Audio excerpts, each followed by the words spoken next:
Hello guys, welcome back again sa ating YouTube channel, no, The Action Man. Una sa lahat, may galab shoutout po sa lahat ng mga kakampeng at sa mga hindi man mga kakampeng. Kung interesado ka sa bidyong ito, patapusin mo na hanggang dulo at huwag nyo lang kalimutan na i-like at i-share ang ating video para malaman naman ilan sa ating mga kababayan na nagtutulog-tulugan sa katotohanan.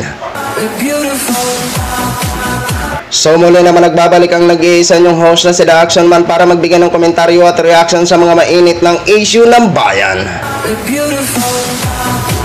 So ito ho mga ka-action, mga kakamping, no, may gusto lang ho ako na i-share sa inyo at atin po ito pag-usapan at kunting balikan ho ang sitwasyon mga ka-action.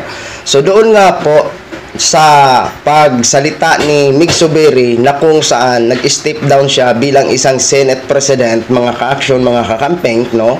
So sinabi niya doon sa kanyang speech na gin-offer niya daw ang kanyang resignation. So ibig sabihin, kapag ikaw mismo ang mag-offer ng iyong resignation, so kusa mong mag-resign sa nasabing pwesto, no? Pero kalaunan nga po, ito si Senate Bato de la Rosa, napaiyak nga po dahil nakonsensya siya sa kanyang ginawa kasi isa siya sa mga pumirma at hindi pa naman pala ito balak na mag-resign ito si Mig Zubiri, is nagkaroon na po ng pangangalap ng pirma ito si Senator Chis Escudero, no? Ang gulo ho kasi ng kwento at after nga po ng changes ng liderato, nagkaroon nga po siguro ng konting pagtipon-tipon sa bahay Malacanang na kung saan nandun ang mga senador, nandun ang mga pro-Marcos na senador at wala nga po ang grupo ni Mig Zubiri na solid na 7 senators black, mga ka-action.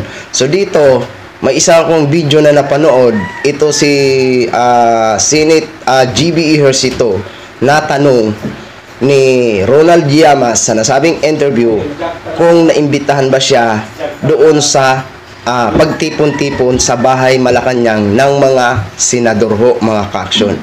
At eto nga po, ang mga grupo ni Zubiri ay nagkaroon din ng isang picture na kung saan nandun din po ang 7 na senador nakasama si Senate Mig Zubiri. So napaisip ako, sa dalawang picture wala ang isa, sa isang picture wala pa rin ang isa. Nasaan siya? Sino ba ito ang tinutukoy ko, no? Kasi magulo ang kwento ho, mga ka-action. So ibig sabihin, nagkaroon pala ng parang sapilitan na pag-resign ni Mig Zubiri. Alam ba ni Mig Zubiri na tatanggalin na siya? Kaya inunahan niya na lang ang pag-resign na as Senate President, no? So ito po mga ka-action, panoorin muna natin at kung sino yung tinutukoy ko na isa, bakit wala sa dalawang picture, sa dalawang grupo. O ito po, panoorin po muna natin ha. Senator, naimbitahan ba kayo dun sa victory dinner sa Malacanang? Paano nandun yung dalawa sa Magnificent Seven, nandun eh. Meron bang kahulugan nyo? Actually, that was scheduled. Yung nagtatanong si, ano po yan, si Ronald Llamas ho, mga ka-action. O, nagtatanong siya kung naimbitahan siya doon sa dinner sa bahay Malacanang. Ito ang tinatanong si Senator GB Ejercito. Tuloy po. Before but it was scheduled. So once in a while, nag-iimbita po sila. Kaya lang, when the leadership change happened on Monday, nagpasya na kami na I'm part of the leadership as well. No? Ako po yung deputy majority leader na hindi na kami pumunta. No? Pero sila Sen. Sherwin and Senator Legarda, sabi namin pumunta na kayo. No? I think wala naman pa kayo masyadong issue. Pero ako kasi I still feel bad about mahirap naman makipag-plastic. Teka lang ha. Sabi ni Senate GB Ejercito, sabi niya kay Loren Legarda at kay Senator Sherwin, pumunta na kayo kasi wala pa naman kayong grabe na issue. Issue ha, ang kanyang sinabi. So ibig sabihin, may marami silang issue dito sa Administrasyong Marcos siguro kasi pumunta na kayo. Senator Loren Legarda, Senator Sherwin, kasi kayo, hindi pa naman kayo marami ang issue. So ibig sabihin, may mga issue siguro sila na iniiwasan. Mga kaso, ang gulo nila, mga kaso, ano ba naman to? Oh. Tapos, sabi ni Senate JB Ercito, mahirap naman daw makipagplastikan. Oh. Ibig sabihin, prangka ho siya. Ayaw niyang pumunta para lang magpakita ng kanyang presensya, nalabag lang naman sa loob niya. So, ang kinalabasan, parang nakikipagplastikan siya. So, kaya napagpasya niya na hindi na lang siya pumunta kaysa makipagplastikan siya. Which is, totoo naman po. No? Pupunta ka lang naman sa isang dinner, kung labag lang naman sa loob mo, edi wag na lang. No? Mas maganda pang ipakita mo na ikaw ay may sama ng loob. Okay? O, ito. Tika, no? Sabi yung makipag tayo na nating masakit. No? Masakit pa eh. And emotions are still high, still fresh. Maamin naman ako. So, ibig sabihin, masakit daw para sa kanya. So, ibig sabihin, masakit siguro ang pag-resign kasi hindi naman natin pwede gamitin ang term na tinanggal ito si Mig Zubiri bilang isang Senate President kasi ayon sa kanyang salita, inoffer niya ang kanyang resignation bilang isang pagbaba bilang isang Senate President. Kasi pag ginamit mo kasi ang gin-offer ko ang aking resignation, so ibig sabihin, hindi siya tinanggal. Kasi siya mismo ang nag-offer ng kanyang resignation. Di ba? Ginamit niya ang salitang offer, so ibig sabihin, kusa siya na nag-resign. O, dito, masakit sa kanya daw. O, ibig sabihin, sa pilitan pala siguro ang pag-resign ni Mig Zubiri. Siguro, nalalaman na ni Mig Zubiri na tatanggalin na siguro siya as Senate President, kaya inunahan niya na. Kaso nga lang, ang hindi niya matanggap, ang kanyang mga pagkakaalam niya na hindi boboto is nauna pa palang bumoto. Yun ang masakit. O, tuloy. Man ako talaga nasaktan po bro because I know for a fact that wala namang ginawa kaming masama yung liderato under Senate President Mig Zubiri. Wala namang naging kasalanan to our colleagues, to the administration, and especially to the Filipino people.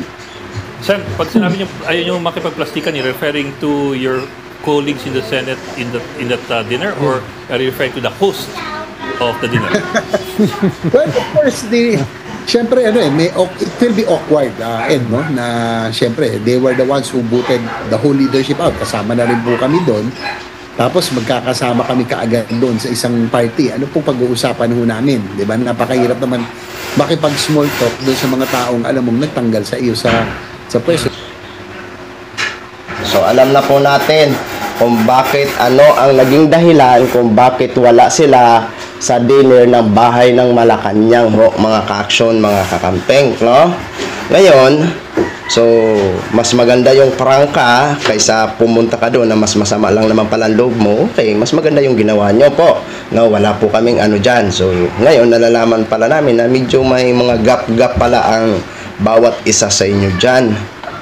So, dapat magkaisa po kayo dyan para maibsan kung ano ba ang mga konkretong plano nyo, kung ano ba ang maitutulong nyo sa Administrasyong Marcos.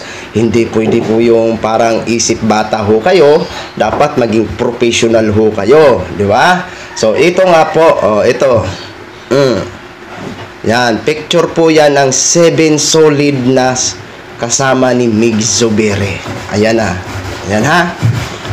Doon sa bahay Malacanang na kung saan may picture din po ang mga senador, wala doon yung isa. Tapos dyan, wala din po ang isa. Nasaan po siya? At sino po ang tinutukoy natin? Pero maiintindihan po natin siya kung wala sa mga picture na yan, sa dalawang grupo na yan, kasi nag-iisa lang po siya sa oposisyon. Wala akong ibang binabanggit kung hindi si Senadora Risa Hontiveros. Okay? Kasi oposisyon po siya. Maiintindihan po natin yan, mga ka-aksyon, mga kakampeng, no?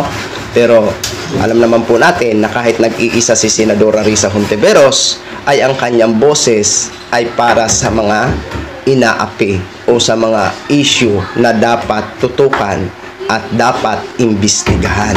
Which is, ang ilan naman ng mga senador dyan ay suportado naman ang kanyang mga ginagawa. Hindi naman siya pinapabayaan. Pero may mga senador po dyan na hindi patas sa kanyang pinaglalaban. Parang tutol o against sa kanyang pinaglalaban. Okay? Mas maintindihan po natin siya kasi opposition po siya. Kaya okay lang na wala siya dyan sa dalawang picture. Okay? Pero ito lang po sanang pakiusap natin sa ating mga minamahal na mga senador na minsan binabatikos natin sila ayon na rin sa kanilang mga kakulangan sa kanilang serbisyo bilang isang mambabatas. Karapatan po natin yon na magboses sa kanila para malaman nila ang kanilang kakulangan. At yung mga senador dyan na parang hindi patas ang serbisyo sa masang Pilipino. No? Huwag po tayong matakot magboses. Karapatan po natin yun para malaman ho nila. Di ba? Magbuboses lang tayo, kung mali, wag na. Kasi ikakapahamak lang ho natin yan. Mas maganda yung magboses yung nasa issue ho tayo. Diba? Kasi maiintindihan nila yon kasi sila ay isang opisyal. At kailangan na ipaalam sa kanila ang kanilang mga kakulangan. Okay? So, dito naman sana, pakiusap na lang po namin, wag naman po kayo para mga isip bata. Kung pwede palang ayusin para sa kapakanan ng bayan at makatulong kayo sa kinakaharap ng Administrasyong Marcos ngayon na kahirapan, gawin nyo na, di ba? Bilang isang mga opisyalis ng gobyerno, no? Sa ngayon, kailangan ho natin magkaisa, maging flexible, di ba? Kung noon ay naglalaban-labang kayo, magkakaibang mga partido no mga during elections, pero ngayon na kayo ay mga opisyal na, dapat wala nang sabi mga kuro kumpadre, ipatupad nyo ang inyong tungkulin bilang isang mambabatas at maging patas kayo sa inyong mga serbisyo para sa masang Pilipino. Okay? Gaya ho sa amin ng mga supporters, naging flexible ho kami. Kung anong magandang ginagawa ng Administrasyong Marcos, suportado ho namin. Yan lang po, no? At kung may mga hindi kami nagustuhan sa pamamalakad, nagbuboses po kami nang sa ganun malaman ng Administrasyong Marcos ang kanilang pagkukulang at mga hinain natin bilang isang ordinaryong Pilipino at nagpapasweldo sa mga opisyal ng gobyerno. Okay? So yun lang ho mga ka-action, mga kakamping, no? Ginlinaw lang ho natin. Maraming salamat po sa ating mga viewers Luzon, Visayas at Mindanao all over the world. Ako po ang inyong lingkod, si Action Man. Have a good day, everyone. Beautiful.